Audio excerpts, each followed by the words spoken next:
Well, I'm delighted to welcome a star of the British stage and screen today, Dame Patricia Routledge, who is here with the historian James Holland. Lovely to see you both. Patricia, you are now 96 years old. Your memories of those wartime years of VE Day, you were 16 on the day. Very, very clear. Never forget it.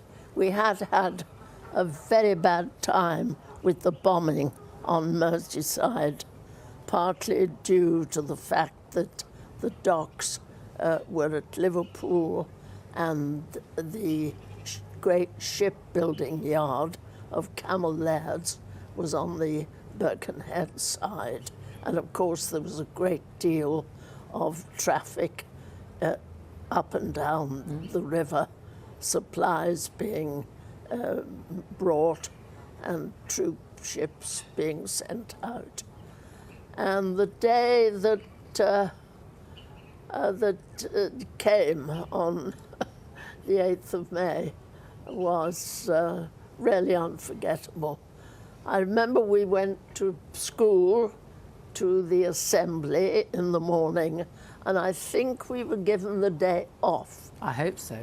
And later on in the evening, hundreds of people went down to Woodside Ferry to congregate and sing and shout hurrah and just be together. Wonderful. Amazing to have such vivid memories of that day. And clearly. James, we have to stress that VE Day was the end of war in Europe. It wasn't the end of the war, though. There were 99 more days to go, weren't there? Yeah, you know, 3 long months. And, you know, if you were a soldier fighting in Burma, VE Day meant very little to you indeed. And, you know, at the time, no one was expecting the war to be over in that time.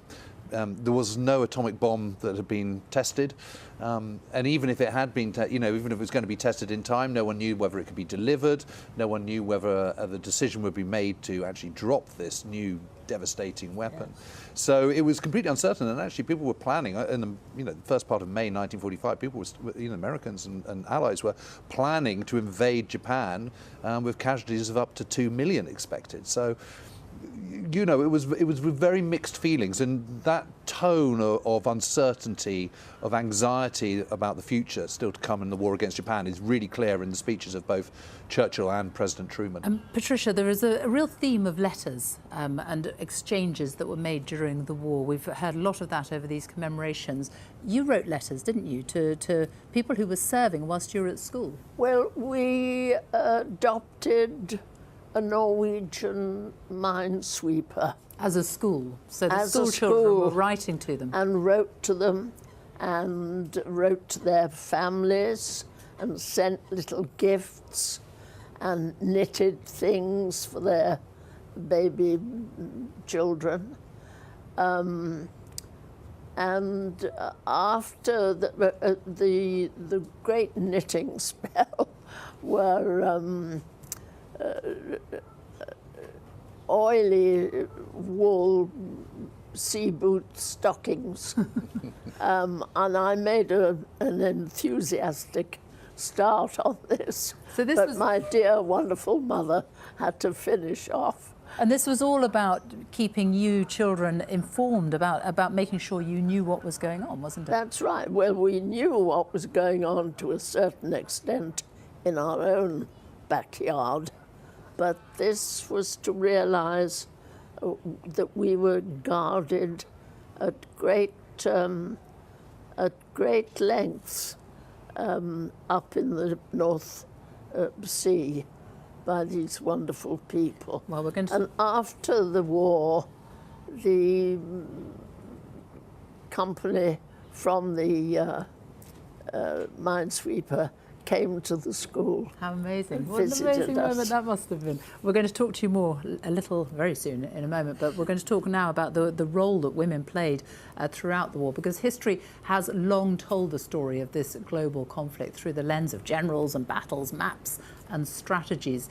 But woven throughout that history are the voices of women, millions of whom served, supported and sacrificed in ways that forever changed their lives. Well, very sadly, Harriet Mackenzie, who you just saw there, passed away 11 days ago. She was 100 years old, and we wish all the very best to her family.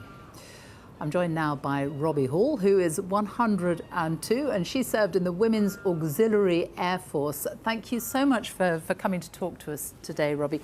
Tell us what you did during the war. Well, I didn't do a great deal insofar as I was purely and simply a clerk.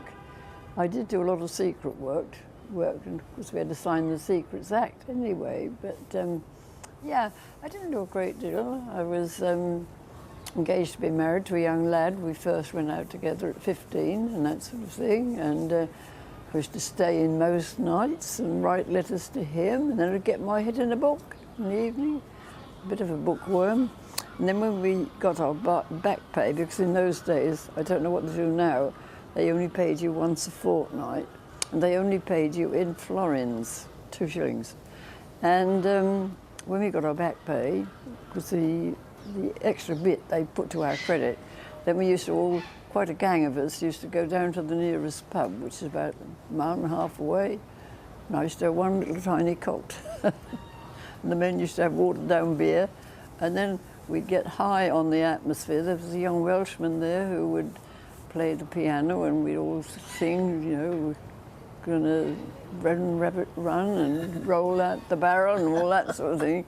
Then we all linked arms and staggered home singing, Let's All Go the Long Way Home. Very well remembered.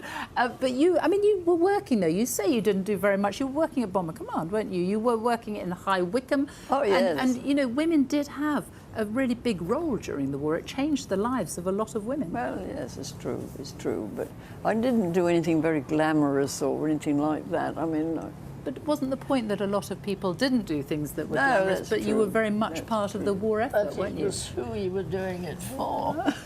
Very important. But then I was transferred to Fighter Command, so I could be nearer my fiance's home, because he had to leave every 6 weeks, and I only every 12 weeks.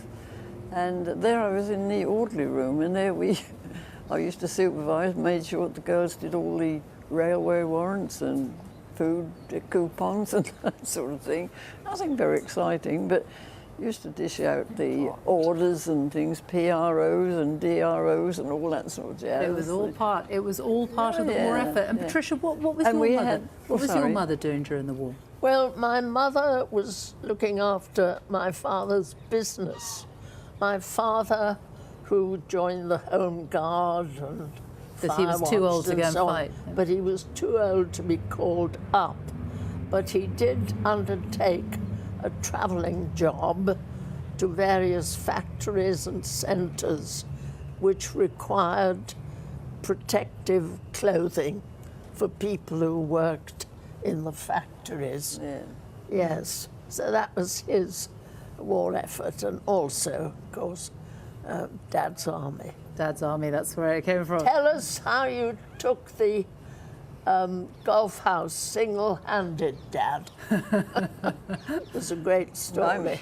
My mother had 4 of us in the Air Force. I had 3 brothers in the Air Force. So she used to write every week.